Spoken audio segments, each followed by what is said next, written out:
Friends, अपना time आया कि आने वाले एपिसोड की अपडेट जानने के लिए मेरे चैनल को लाइक एंड सब्सक्राइब कीजिए। एपिसोड की शुरुआत रानी से होती है। रानी याद करती है कि कैसे वीर उसे विजय और सूरज से बचाने के लिए आया था। वह सोचती है कि वीर उस समय कहाँ है जब उसे उसकी सबसे ज़्यादा ज़रूरत है। दूसरी ओर वीर याद करता है कि वह रानी के साथ नहीं है, लेकिन वह जानता है कि वह अकेले बुराई से लड़ सकती है और वही जीतेगी। राजेश्वरी राजमाता से कहती है कि उसे विश्वास नहीं हो रहा है कि वीर नहीं रहा। रानी सोचती है कि उसके पास और कोई चारा नहीं है और उसे वीर को बचाने के लिए ऐसा करने की ज़रूरत है। वह उनसे बोलती हैं कि वे कब तक रोना बंद नहीं करेंगे और नौकर की वर्दी उन्हें दे देती हैं और उन्हें उपहार के रूप में स्वीकार करने के लिए कहती है। वह शांति से कहती हैं कि अगली बार उसे रजावत नौकर की वर्दी में दिखना चाहिए। शांति उससे कहती हैं कि यह क्या कह रही हैं।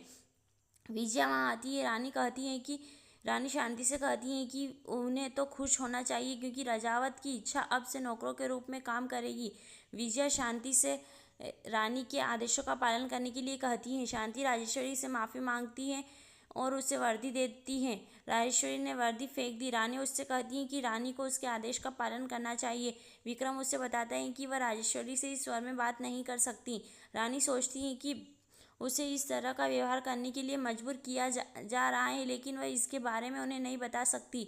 वह उससे कहती हैं कि वह जिस स्वर में चाहे बात कर सकती क्योंकि अब वह रानी सा हैं। वह उसे बताता है कि वह बहुत बदल गई हैं। वह उससे बताती हैं कि समय हर किसी को बदलता है। राजमाता उसे बताती कि उसने कभी नहीं सोचा था कि रानी एक दिन इस तरह बदल जाएगी। वह उसे श्राप देने से पहले उसे वहाँ से जाने के लिए कहती है। रानी उन्हें बताती कि वह यह सब उनकी भलाई के लिए ही कर रही है। राजेश्वरी उसे बताती है कि वह वीर के हत्यारे और विजय की बात नहीं मानेगी।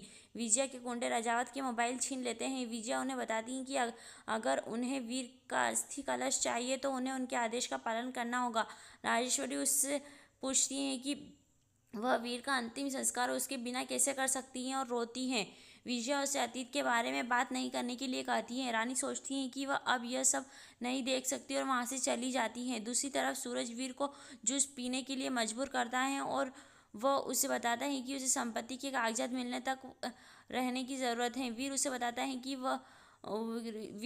है कि वो पेपर नहीं मिलेंगे चाहे कुछ भी हो जाए। इस बीच जय चंपा को बताता है कि नंदनी उनके माता पिता की बहू है और उसे अपने माता पिता के सामने एक काम करने के लिए कहती है। वह नंदनी को पहले की तरह महंगी साड़ी पहनने के लिए कहता है। वह उससे कहती है कि वे अब पति पत्नी के रिश्ते में नहीं है तो अभिनय क्यों करे। वह उससे कहता है कि उसके माता पिता को उसके बारे में कुछ भी नहीं पता होना चाहिए।